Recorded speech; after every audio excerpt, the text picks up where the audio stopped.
episode of Vervidity Duo, dan kali ini kita akan akan membahas di channel kita berikutnya, yaitu Vervidity Stagecraft. Kembali lagi bersama dengan gue Carlos dan teman gue satu ini namanya Lukas. Ya, Abang Lukas. Ya, dalam channel Homies. Dan channel ini kita akan lebih banyak membahas terkait dengan politik ya. Ya, kita lebih banyak bahas politik. Ngomong-ngomong kan, kita kan kemarin kan bahas bola ya. Iya. Sebelumnya kita bahas bola ya. Tapi kita nggak bahas bola Indo. Nah, kenapa tuh coba? Aku tahu. Ini pasti ada kaitannya sama seperti biasa kelucuan dari politisi kita terkait apa?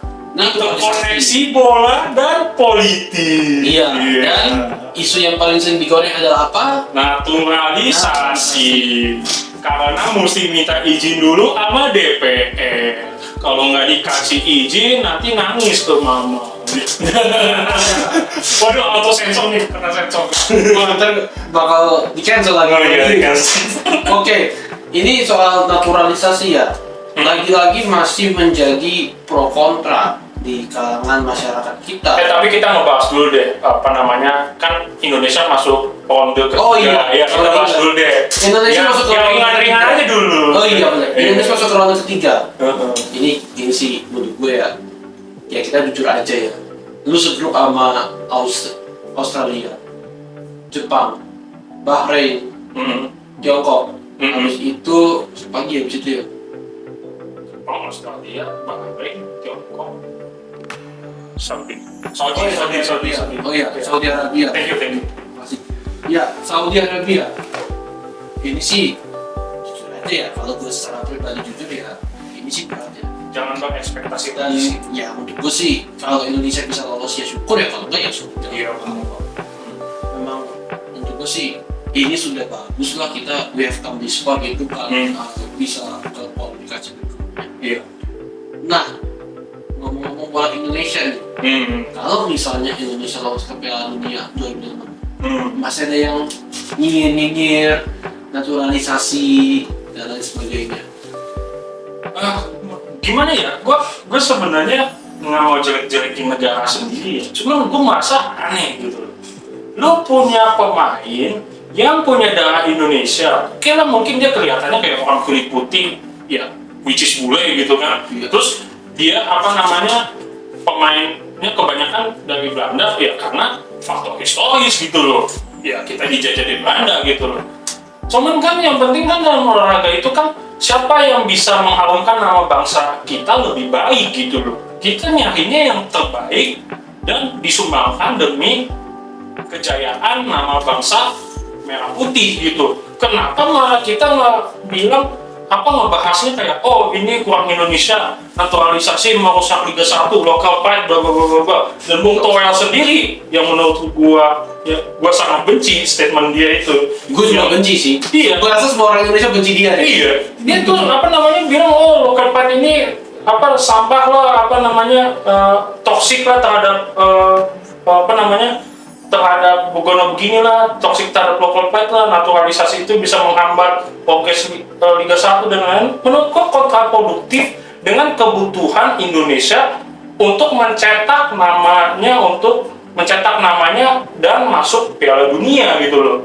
Sekarang kita levelnya udah bukan ASEAN Cup atau ya gitu-gitu. Kita nggak pernah juara ASEAN Cup ya. Emangnya ASEAN Cup penting? Menurut gua enggak juga. Singapura berapa kali? 4 kali ya? Iya, terus apa gitu? Singapura bisa masuk ronde ketiga. Boro-boro. Iya, ya udah gitu loh. Kita bangga Indonesia bisa masuk ronde ketiga.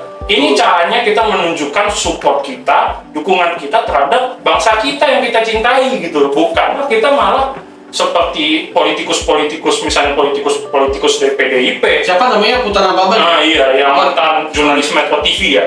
Dia mengkritik, ini kalau misalnya ngebahas DPR, ini ada sangkut pautnya sama politik nih, sama kebutuhan politik kita, sama saya kebutuhan juga kepentingan politik itu. Ya kita ngerti, kita bukan anak kecil gitu.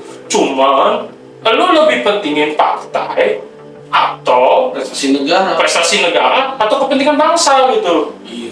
Ya harusnya kan prestasi negara dan kepentingan bangsa. Setuju. Dan setiap sumpah anggota DPR itu bukan mementingkan partai, tapi mementingkan kepentingan bangsa. Harusnya kan kayak gitu. Betul. Bukannya lu mementingkan kepentingan partai. Gua tahu lu dipilihnya melalui partai, tapi karena lu disumpah, utamakan sumpah lu. Karena lu tuh wakil rakyat, bukannya wakil partai gitu loh. Jadi partai kerasi dong. Iya, partai kerasi ya namanya. Iya.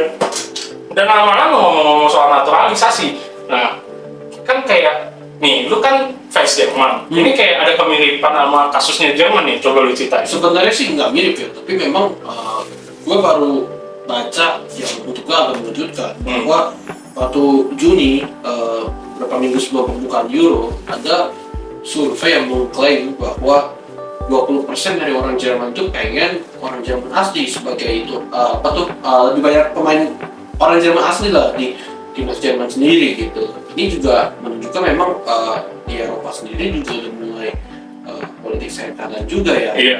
Cuma Kayak AfD gitu-gitu ya. CDU, CSU gitu. Betul. Tapi walaupun begitu sih, I don't think it's a huge deal ya, karena memang ya kalau timnas Jerman lebih ke arah talenta ya gue rasa ya. I don't think DFB itu sebodoh itu. Mungkin DFB timnas-timnas Eropa lainnya banyak kan naturalisasi ya kan. Maroko lah contohnya, separuh dari skuadnya aja orang-orang yang lahir di luar Maroko semua.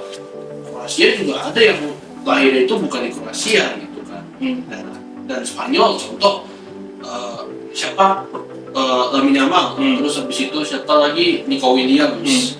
Itu dua backnya aja naturalisasi. Siapa namanya? Dua backnya Prancis, Laporte sama siapa tuh? Robin Lenormand ya? Lenormand. Iya, Lenormand. Itu juga naturalisasi. Nah, pertanyaan gue satu, apakah di luar negeri ada yang corporate ya?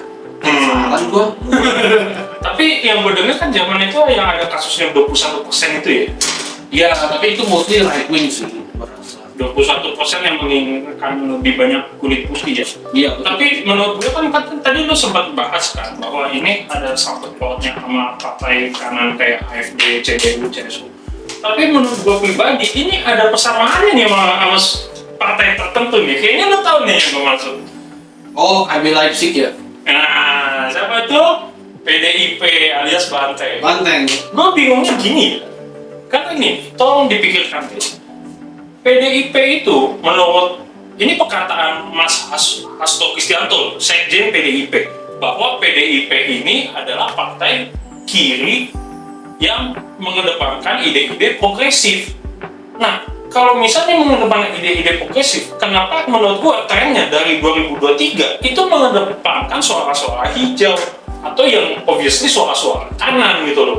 Mulai dari U20, Iya. kita udah nggak usah bahas lagi ya. Yang membuat fans sepak bola Indonesia marah besar menurut gua, ngebela-bela Palestina kan, quote-unquote kan. Iya. Menurut gua nggak ada Karena salah. sebenarnya kan tuan rumah, Iya. masalahnya itu Nggak ada salahnya bela Palestina, tapi menurut gua caranya bukan kayak gitu. Ya kalau memang kayak begini mendingan gak usah di tuan rumah. Iya. Kalau memang kayak begitu. Caranya itu kan lu misalnya lawan Israel, lu menang, Iya, lu menang atau kalau enggak lu banggain Indonesia gitu. lu nggak usah ada di stadion. Kalau Lu memang di kayak stadion gitu. nih misalnya Indonesia lawan Israel, lu mau bu Israel seenak lu silakan gitu. Apa, yang penting lu main, ya kan? Penting main gitu, sportif gitu loh. Iya. Kita tunjukin bahwa kita ini negara yang beradab dan sane gitu loh, Iya. punya otak gitu. Iya, jangan pengecut lah. Mm-mm.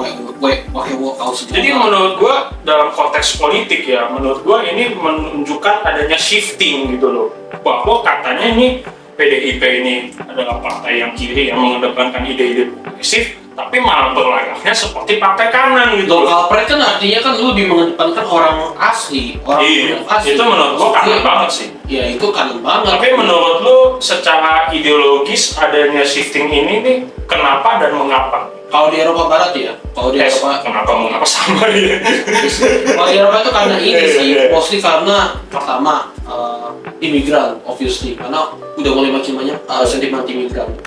Yang kedua, gue bilang orang-orang juga udah mulai muak sama left progressivism gitu, progresif kiri, udah mulai banyak yang muak. Kan, tapi kalau konteksnya ini PDIP nih Indonesia. Gue nggak mungkin ya, mungkin bisa jadi oposisi atau ya itu namanya politisi ya, mungkin mereka nggak ngerti bola, mereka mungkin tahunya oh kalau squad lokal timnas Indonesia harus orang yang asli Indonesia mungkin seperti itu, itu juga karena memang ini bukan hal yang baru sih sebenarnya sih, bukan hal yang baru ya, cuma maksud gue the fact that ini masih terusan terus ya, ini untuk gue shocking gitu karena di Piala Asia saja kita sudah menunjukkan ya kan di Piala AFF ya, AFF atau AFC sorry, AFC U23 dengan squad seperti itu kita bisa semifinal, bahkan ya walaupun lawan Gini jadi kesannya mempolitikan bola ya ini yang gue nggak ngerti gitu. Lalu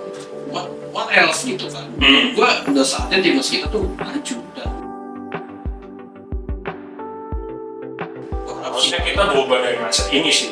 Ini bukan yang zaman 60-an, zamannya Pak Soekarno gitu, Bung Karno dan Bung Hatta lagi berjuang gitu loh dalam kancah internasional. Ini zamannya juga beda gitu. Dan nggak ada yang, dan setahu gue nggak ada yang bilang naturalisasi nggak boleh kok, di dua negeri juga boleh. Iya, asal dia kan ada diaspora dan atau misalnya dia 5 tahun kan ya bisa 5 tahun di Indonesia misalnya, atau kalau memang dia ada darah Indonesia yang bisa, bisa. Or kalau misalnya contoh dia yang mungkin harus, kalau dia turun FIFA kan nggak boleh berlaga di kompetisi resmi ya, lalu mungkin bisa dinaturalisasi. Untuk gue sih nggak ada masalah, banyak kasus-kasus seperti itu ya, karena kan bisa aja kayak contoh mereka di Eropa sana nggak dikasih kesempatan lah main, karena nggak dikasih kesempatan ya daripada kita dibuang ya udah naturalisasi, who knows gitu kan. Oke, next apa nih? Next, masih ngomongin kelawakan pemerintah Indo. Starlink ya? Yang paling lawak itu bukan, yaitu Kominfo of course. Dan kali ini ngelawaknya adalah terkait dengan hacker. Bahkan yang tadi gue baca, katanya ada pesan yang ngomong kayak gini, "Dear hacker, tolong jangan nge-hack." Ini gue kayak apa namanya? Ya lucu gitu. Ini ibaratnya nih, lu punya apa namanya nih?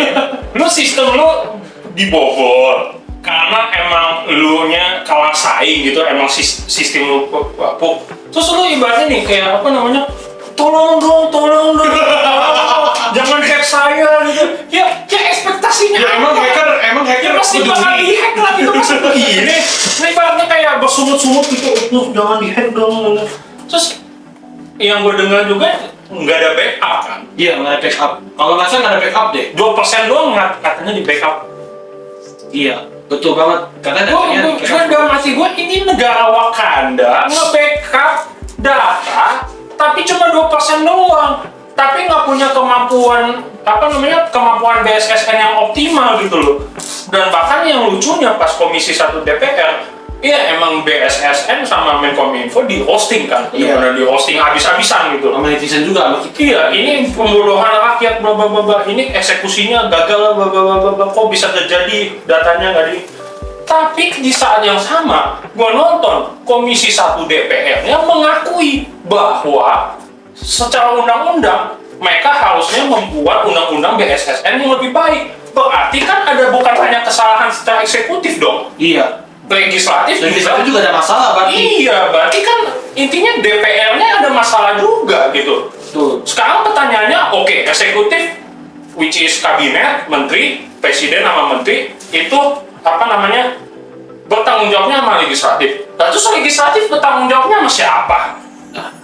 Iya, anggota DPR bertanggung jawabnya sama siapa? Sekarang baru kita baru dapat masukan bahwa undang-undangnya kurang memadai. Ya itu kan kerjaannya lu. Masa kita mesti ajarin lu?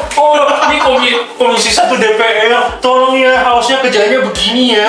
Harusnya undang-undangnya harusnya sekuat ini ya gitu. Atau sekuat apa namanya? Sekuat Adera yang ngangkat dumbbell gitu 100 kilo gitu kan. Ya enggak lah anjing, nama lu itu DPR gitu. Masa mesti diajarin gitu? Tolong dong DPR, itu tolong dong.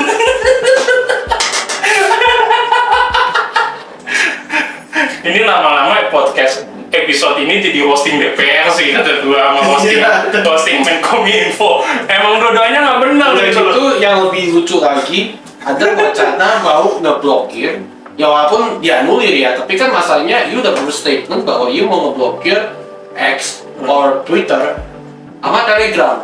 Dengan alasan kalau Twitter katanya gara-gara Twitter mengizinkan porno ya, kalau nggak salah ya. Ya kalau nggak salah gara-gara faktor porno sih. Ini kayak kasus Reddit nggak sih menurut?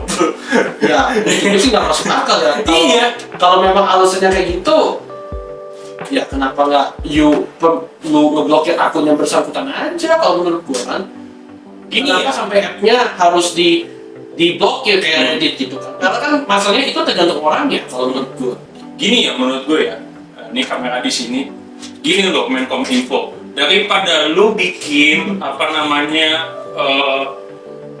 aneh-aneh lah, lu bikin alasan kenapa kita pusat data nasionalnya dihack lah dan apa namanya pemerintah bersungut-sungut gitu supaya jangan dihack. Mending lu daripada apa ngebahas isu wacana nge-ban Twitter kono gini, mending lu urusin BSSN supaya datanya itu terperbaiki, bukannya malah ngurus mau nge-ban apa, mau nge-ban ono, mau nge-ban ini.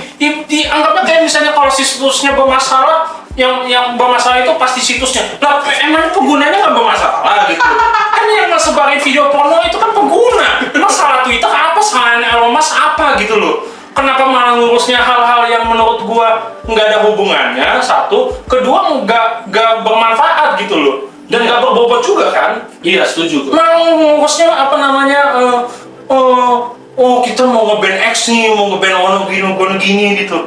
Mending perbaiki internet. Ini jujur nih, gua bilang nih di Jakarta 5G aja tuh masih kurang banget, 5G aja masih kurang, dan sekarang itu udah zamannya 5G bukan zamannya 4G lagi. Mending lo benerin deh 5G diperbanyakin, apa namanya menara 5G-nya lu banyakin, 4G-nya juga lu banyakin, 3G-nya lu shutdown gitu. Lu ganti dengan 5G gitu. Iya. Ngapain lu bahas soal nge-ban Twitter kono gini? Mending lu apa namanya kerjain kerjaan lu lah gitu. Dan juga gue bingungnya tau nggak? Harusnya kalau misalnya ini seperti yang diakui oleh Komisi 1 DPR bahwa undang-undangnya kurang kuat, ya harusnya DPR dari kapan tahu bikin dong undang-undang yang benar gitu, yang benar-benar efektif, bukannya malah apa namanya nge-hosting Menkominfo doang. Oke, pertanggungjawaban eksekutif adalah kepada legislatif, betul, gue setuju. Tapi lo juga introspeksi, bikin undang-undang yang benar. Yang gue baru dengar nih, baru bikin RUU-nya ini, update terakhirnya itu 28 Juni 2024, yaitu hari ini. Iya, makanya kan berarti kan kacau gitu loh. Berarti harus kebobolan. Iya, baru bikin RUU. Oh, aku kebobolan BSN gini-gini rame di apa namanya di kalangan Indonesia, rakyat Wakanda gitu. Baru ini bikin RUU, kan menurut gua kayak pembodohan masyarakat. Gua setuju dengan perkataan DPR. Oh, ini pembodohan atau ini emang disaster gitu loh. Ini disaster atau pembodohan? Ini sih udah kalau menurut gua dua-duanya. Iya, dua-duanya gua rasa. Dua-duanya Ini udah benar-benar fuck up banget sih. Iya, tapi menurut gua DPR juga pembodohan masyarakat juga kalau misalnya mengakui bahwa alasannya adalah undang-undangnya kurang efektif. Ya kalau undang-undangnya kurang efektif, ya eksekutifnya mau bisa apa gitu? Orang undang-undangnya cuma segini doang gitu. Ya, iya. Iya, malah nyalahinnya kayak, oh iya makan gratis sih, gara-gara si kandidat ini makan gratis. Apa hubungannya sih? Lu juga belum tentu dapat makan gratis juga, emangnya lu masih anak kecil gitu loh.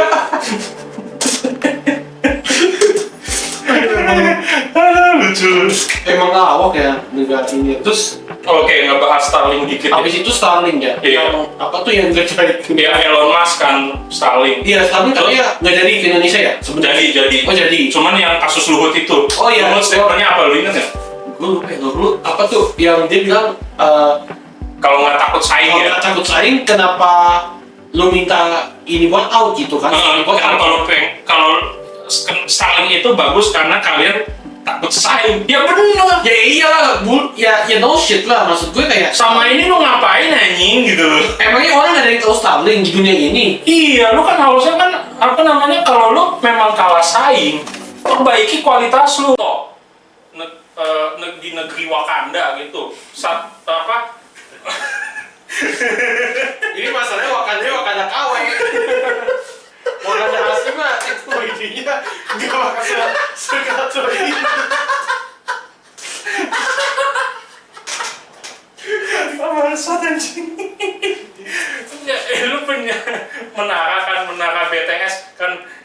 Udah gitu dikorupsi kan. Bentar, siapa korupsi yang mengkorupsi? Oh, Tony G. Plate. Iya, anggota Nasdem. Iya. Iya. Gerakan perubahan katanya gitu Oh kan. iya, Katanya. Nah, udah gitu BTS-nya Fauji banyak yang dikorupsi. Ya kan, di negeri Wakanda harusnya kan lu sebagai sektor privat, oh ini nih kekurangan pemerintah, lu benerin dong. Kalau perlu supaya pemerintahnya rugi gitu loh. Iya. Karena lu kalah saing, kalau kualitas itu kan dalam sistem Wealth of Nation Adam Smith kan gitu. Iya. Kapitalisme kan, Iya. free market economics kan. Iya, Lu lebih ngerti kan? Coba lu jelasin dikit. Gue lagi lebih ngerti. Gue aja nggak terlalu ingin kapitalis. Oh, lu bukan kapitalis ya? Emang gue bukan kapitalis kan? Lu apa nih? Ya, itu deh. Gitu deh. Oke. Gue rasa agak lucu ya. Maksud gue lu takut bersaing ya. Takut bersaing bukannya ningkatin kualitas. Maksud gue lu kalau memang mau membuat kalau memang lu mau bersaing sama Stalin ini ningkatin kualitas. Kenapa Iya. lu pakai ngeblokir Stalin? Untuk gue agak lucu ya. Iya. Dan Lucunya apa nih? lucunya adalah ya lu pengen Stalin di ban kan. Iya. Sedangkan orang-orang banyak yang mau make. Berarti lu takut bersaing kan? Nah, iya. Iya. Dan habis itu kalau Indonesia ya. Nah, ini nih Nah, mulai yang paling lawak meriah, paling lawak. karena kebetulan gue sama Lukas ini kan kami anak HI ya. Dan of course sekarang perhatian kita tertuju sama negara yang notabene Anak HI yang udah alma mater. demokrasi terbesar Di dunia. Yaitu siapa? Bukan USA. India, tapi AS. Ya, Karena USA. jadi panutan dunia gitu. Panutan. Dan debatnya antara Joe Biden dan Donald Trump. Nah, ini yang sangat seru ya, karena ini bakal jadi rematch pasca 2020 ya, kalau nggak salah. Nah, bagaimana debatnya? Lucu ya? Atau kesannya gimana ya debatnya? Gue masih ketawa semua. Ya karena gue nontonnya tau nggak? Gue jujur gue ngelihat Joe Biden itu kayak ngelihat akong gue. Sumpah, kenapa akong lu? Ya udah 80-an, ngomong itu udah ada susah. Apa otaknya juga udah nggak se-fit umur 70-an gitu kan. Dan jalan pun juga udah ada susah dan ngaco gitu loh. Dan gue nggak habis pikir kenapa nih orang masih jadi presiden gitu loh. Dan orang masih banyak yang memilih dia gitu loh. Gue oke, kalau misalnya pemimpin lu kayak pemimpin Malaysia, Dr. Mahathir Muhammad kan, Perdana Menteri Malaysia itu kan 90 tahun ya, masa? 93. Dia memimpin Malaysia kan. Kebetulan nih operator gue nih sekarang sekolahnya di Malaysia, jadi lebih tahu dia. Nah, dia kan sekarang juga udah nggak jadi Perdana Menteri kan. Tapi kan selama dia jadi Perdana Menteri, ya, 93 tahun kan. Iya. Dia kan masih fresh, otaknya juga masih bisa ngomong secara koheren. Ini ngomong kayak Oke, yang apalagi kan isunya apa? Jadi isunya tadi terkait dengan imigran ya. Itu dia tadi ngomong, gue nggak ngerti dia ngomong. Gue tadi berpikir gini pas gue nonton tadi, bentar.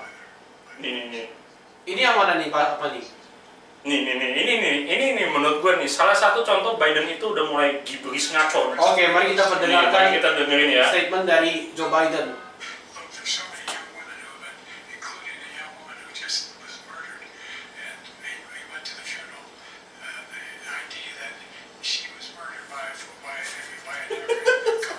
Udah pas.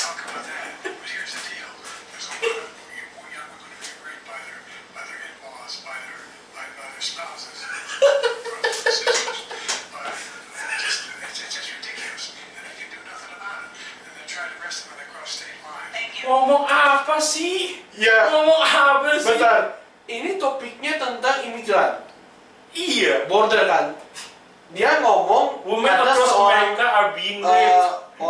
perempuan di USA, di Amerika diperkosa. Katanya begitu. Terus apa dibilang by their spouses, oleh pasangan. Iya. Kayak nggak nyambung gitu loh.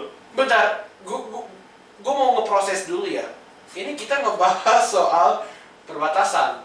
And then you ngebahas soal cewek yang diperkosa oleh pasangannya. kayak nggak nyambung gitu loh. Oke lah itu masalah serius, tapi apa hubungannya kan? Gue juga nggak ngerti ini orang ngomong apa ini.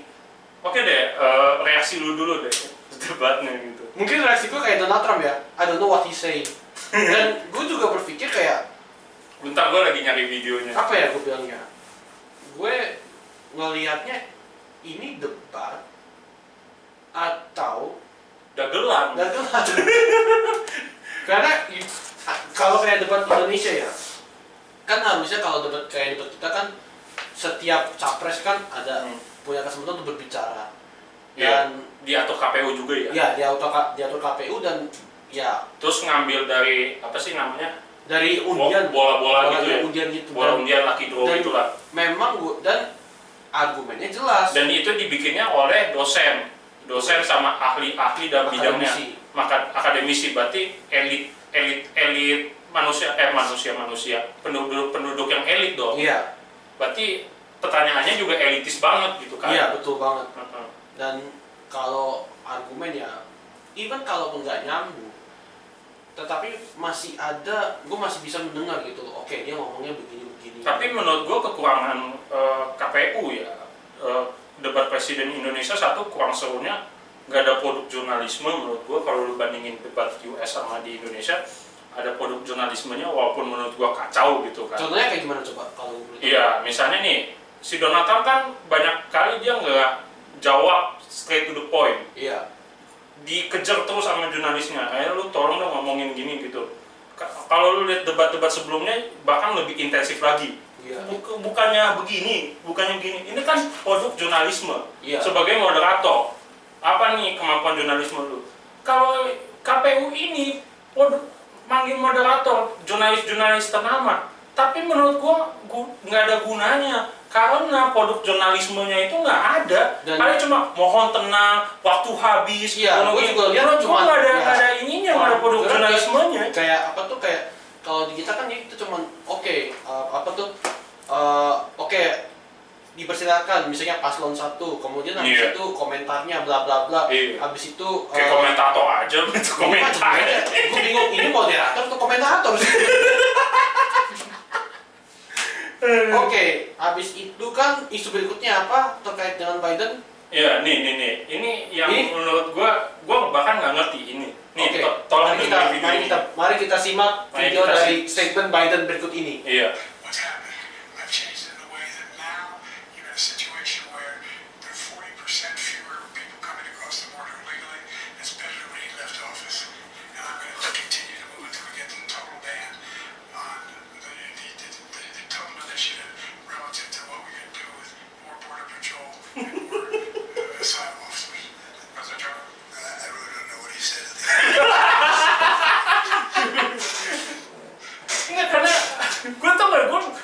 Jadi untuk yang kali ini dia ngebahas habis sebenarnya yang ini. Gue aja nggak ngerti dia ngomong apa anjir. Betul, dia tadi ngomong ekonomi.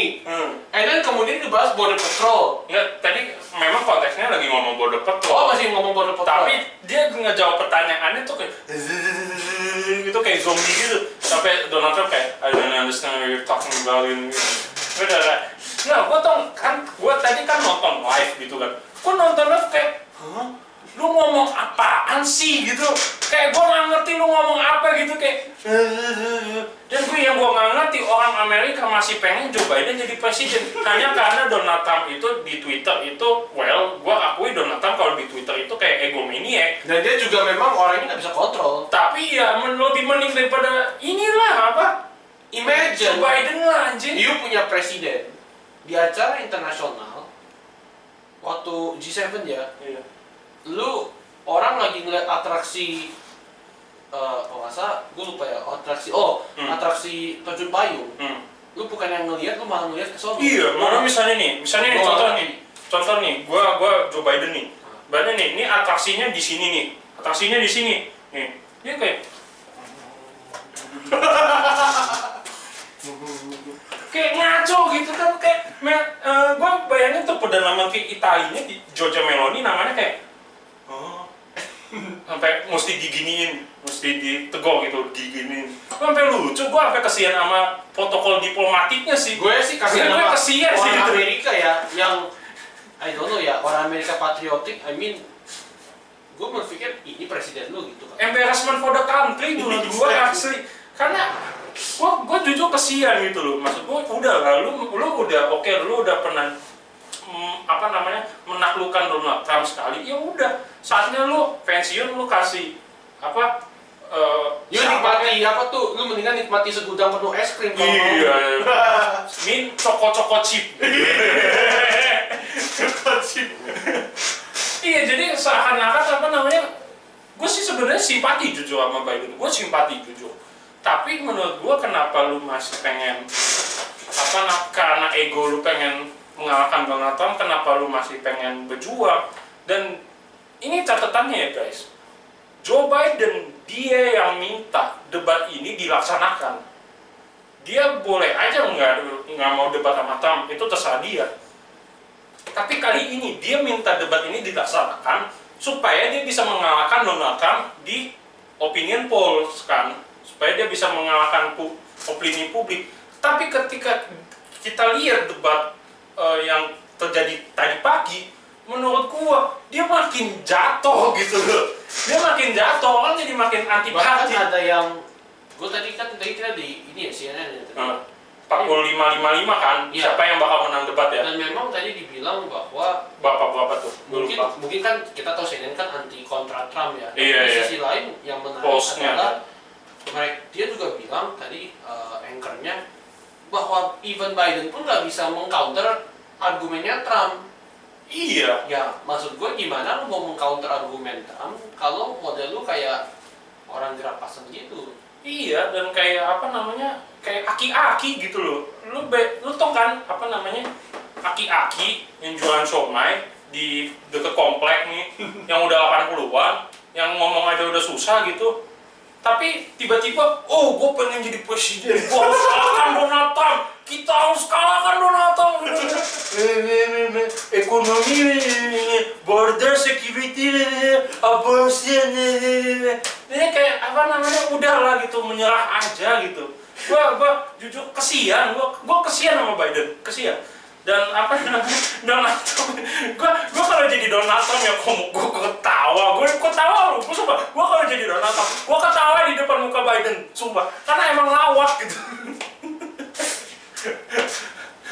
Terus tadi bahas apa lagi soal itu? Oh, COVID. Iya, COVID sama abortion sama January 6. Tapi Iya. COVID dikit sih.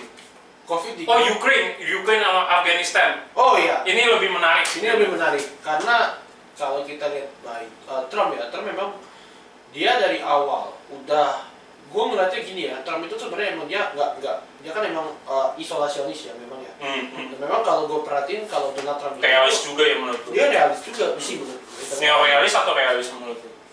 I think dia neorealis mungkin. Oke.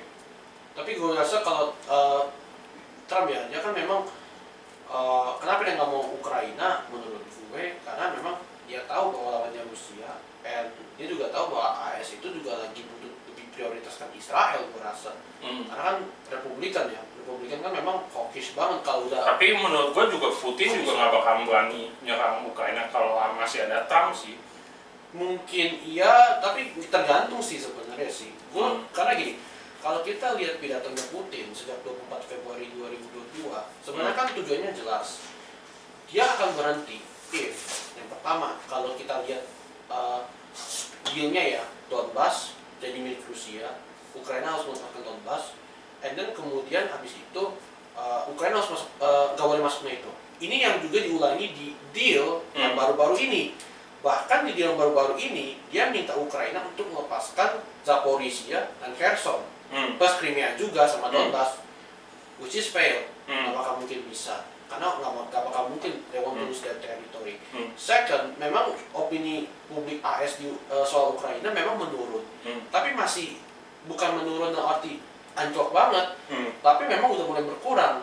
Permasalahannya adalah di pemerintah AS-nya itu masih ada yang pro Ukraina. Iya. Pertanyaan gua adalah apakah Trump bisa menghentikan?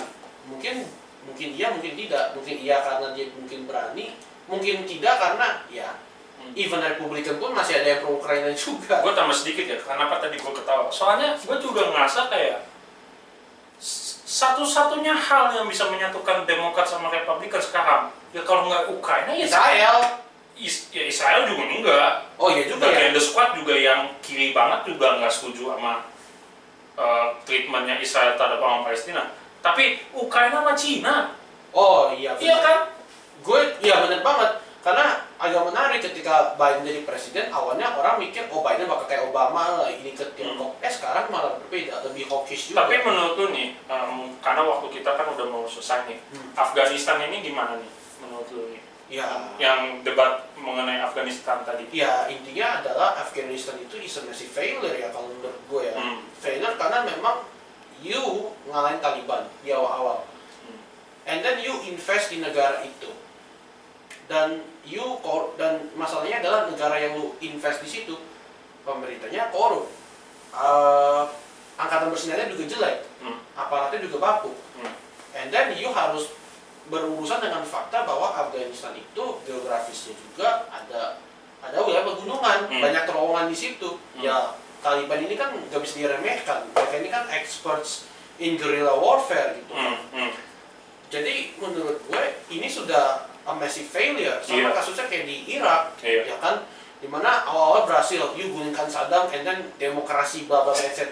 What happened next? Nggak Irak bisa. juga hancur sekarang. Walaupun sekarang sudah mulai membaik. Nah, Afghanistan the same thing. Disaster.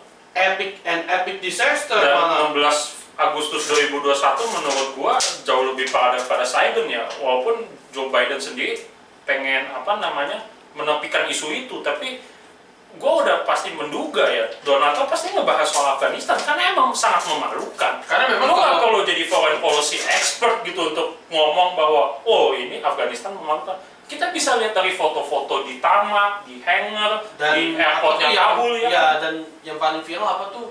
Pengungsi Afghanistan sampai manjat-manjat roda pesawat yang tragisnya bahkan sampai jatuh ya, obviously. Ya, banyak yang berduka cita, banyak yang tewas ya. Dan padahal kalau kita ngomongin Trump ya, Trump di Afghanistan, sebenarnya Trump itu lebih realis dalam arti ya udah dia juga tahu ini ya an epic failure, jadi dia memutuskan untuk negosiasi kan, dan at the end of the day peace summit di Doha. Dan menurut gue kan yang harusnya AS lakukan adalah memang mereka bertahap-tahap, cuma you harus mempersiapkan, oke deh kita udah deal sama Taliban, udah nggak bakal bisa melindungi Afghanistan lagi, ya udah kita mulai persiapan lift, dan kalau persiapannya dilakukan dengan baik nggak bakal se-mayhem ini sih. Oke sih, kayaknya waktunya udah mau habis, mungkin tinggal ditutupin aja. Ya, kami rasa ya itu untuk episode kali ini. Sekian dari kami, Mahomis, Viva la vida. Thanks for watching. Oke, cut. Cut woi. Kamu kencing. Mencet apa itu? Ini. Tapi yang kedua lebih bagus sih, lebih lucu sih. Tadi yang kedua lebih lucu.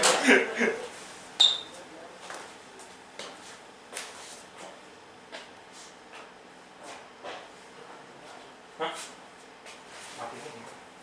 Nah, tadi gimana lu matiin? Dia yang matiin soalnya bukan gua. Tanya masnya.